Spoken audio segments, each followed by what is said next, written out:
Good morning, students. Again, I am here with a new chapter for class 7th, that is fiber to fabrics. So, first of all, we have to study about the fiber. Fiber has two types, natural fiber and artificial fiber. Artificial fiber is also called man-made fiber. It is known as man-made fiber. So, first is natural fiber. The fiber we get from the nature. The fiber that we get from the nature. So, as usual, there are two types of natural fiber, that is plants fiber and the animal fiber. Plants fiber and animals fiber. So, what is the plant fiber? The fiber we get from the plants is called plant fiber. और mainly इसमें आपको क्या क्या आता है? Cotton, jute और hemp. Second is animal fibre. Animal fibre में क्या क्या आता है? सिल्क और वुल. बेटा इसको समझना बहुत जरूरी है क्योंकि इसमें से कम 1 या 2 नंबर के क्वेश्चन जरूर आते हैं पेपर में. Again second is artificial fibre. Artificial fibre is polyester, acrylic, rayon और nylon. So in this chapter we have to mainly study about silk and wool. So first of all we are going to study silk. So silk is obtained from silkworm.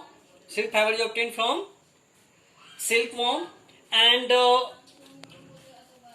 it was discovered 2640 BC.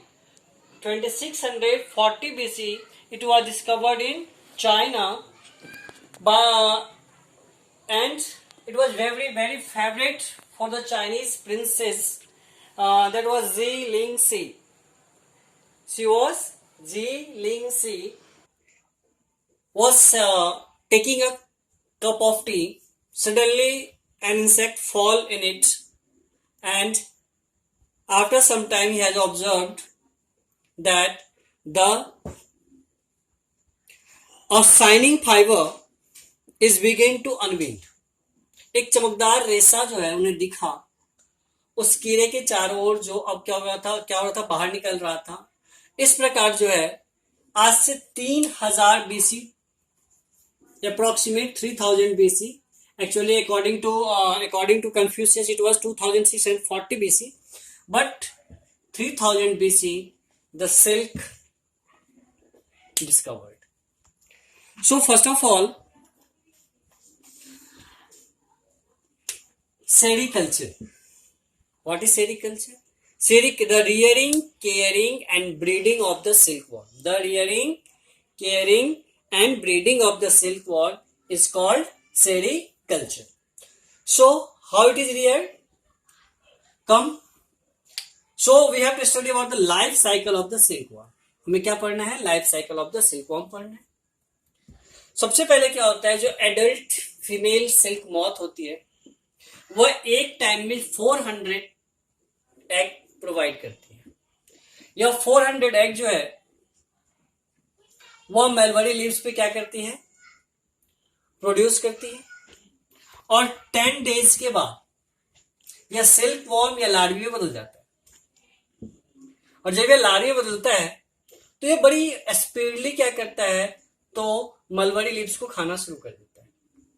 और यह 5 week तक जो है वह mulberry leaves को खाता है. और खा करके क्या होता है? 3 इंच तक it grow up to 3 inch. 3 inch तक क्या होता है? बड़ा हो जाता है. उसके बाद वह स्पाइनिंग ककून के फॉर्म में आता है. इस फॉर्म में उसे 3 से 7 दिन लगते हैं. और जब इस फॉर्म में आता है तो उसके चारों ओर क्या होता है? इसके माउथ से, सिल्क वॉर्म के माउथ से जो है वह बहुत ही स्टिकी लिक्विड निकलता है. और ये स्टिकी लिक्विड किस में चेंज हो जाता है? तो एक थ्रेड लाइक स्ट्रक्चर में, फाइन लॉन्ग सॉलिड थ्रेड के रूप में क्या होता है? चेंज हो जाता है. रिपीट करता हूं मैं. क्या होता है? सिल्क वॉर्म लार्वा के माउथ से, जब लार्वा जो है क्या करता है? जब 3 वीक तक जब ये क्या करता है 5 वीक तक जब वो क्या करता है लीव्स को खाता है तो 3 इंच तक ग्रो कर जाता है। उसके बाद इसके चारों ओर इसके माउथ से एक स्टिकी स्ट्रॉन्ग एंड शाइनी क्या होता है फाइबर इसके माउथ से स्लाइवा निकलता है। स्लाइवा एक strong thick and shiny fibre के रूप में इसके चारों ओर लिपटना शुरू हो जाता है। हम क्या कहते हैं स्पाइनिंग ककून कहते हैं। इसमें एक जो ककून होता है उसके अंदर 3000 फीट लंबे क्या होते हैं थ्रेड लाइक स्ट्रक्चर का फॉर्मेशन होता है। उसके बाद वह अगले फॉर्म में जो आता है वो क्या होता है प्यूपा। प्यूपा में क्या होता है तो इसकी बॉडी से यह जो ककून है वह ककून टूटने लगता है और इसकी बॉडी से क्या होता है एक इंसेक्ट्स टाइप का स्ट्रक्चर क्या होता है बाहर निकलना शुरू हो जाता है और फिर ये 14 डेज में एक एडल्ट जो है वह सिल्क वर्म का फॉर्मेशन हो जाता है। तो क्या सिल्क केवल मलबरी लीव्स पे ही पाया जाता है? नहीं, ये डिफरेंट प्लांट पे सिल्क वर्म पाए जाते हैं और हर एक प्लांट के बेस पे इसके टाइप्स क्या हो जाते हैं बदलते चले जाते हैं। जैसे हम बात करते हैं कि यदि साल अर्जुन या साजा के ट्री पर यदि कोई सिल्क वर्म पैदा होता है तो उस सिल्क को उससे जो सिल्क निकलता है उसे हम क्या कहते हैं उसे हम कहते हैं ईरी सिल्क। उसे हम क्या कहते हैं ईरी सिल्क मेनली यदि देखा जाए तो कैस्टर प्लांट पे जो निकलता है उसे हम कहते हैं ईरी सिल्क जो मेनली कहाँ निकलता है कैस्टर प्लांट पे। और तुषार जो होता है वह अर्जुन साल एंड साजा के पेड़ पे निकलता है।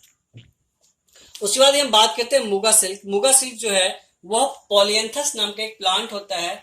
पॉलियंथस प्लांट पे क्या निकलता है जो जब ककून का फॉर्मेशन होता है स्पाइनिंग ककून का किस प्लांट पे होता है दैट इज पॉलियंथस प्लांट। पॉलियंथस के लीफ पे जब होता है तो उसमें क्या कहते हैं मुगा सिल्क कहते हैं। इंडिया में तो मेनली कौन कौन से हो गए मलबरी तुषार ईरी और muga silk. Now we have to study about the production of silk. First of all, egg of silk moth is collected and is put in an open container that is made up of wood or papers, cardboard, and it is kept in a moist, warm and ventilated place. After some times, this egg change into caterpillar, and at the caterpillar stage, they provided with large amount of mulberry leaves and they fed with plenty of mulberry leaves, and after that it turned into a spiny cocoons as we have studied earlier. हमने पहले ही पढ़ा है कि पहले caterpillar से क्या बन जाता है स्पाइनी ककून्स में चेंज हो जाता है। जब वो स्पाइनी ककून में चेंज हो जाता है तो उसे क्या करते हैं हॉट वाटर में हम क्या करते हैं उसे बॉईल करते हैं। बॉईल करने से क्या होता है सिल्क लूज हो जाता है और उसे by the help of machine the silk fiber is obtained from the cocoons that is called reeling। उसका हम क्या करते हैं स्पाइनी cocoons का क्या करते हैं रीलिंग करते हैं। क्या करते हैं रीलिंग। और रीलिंग में क्या होता है तो हम सिल्क फाइबर ऑब्टेन करते हैं किससे ककून से by the help of machine.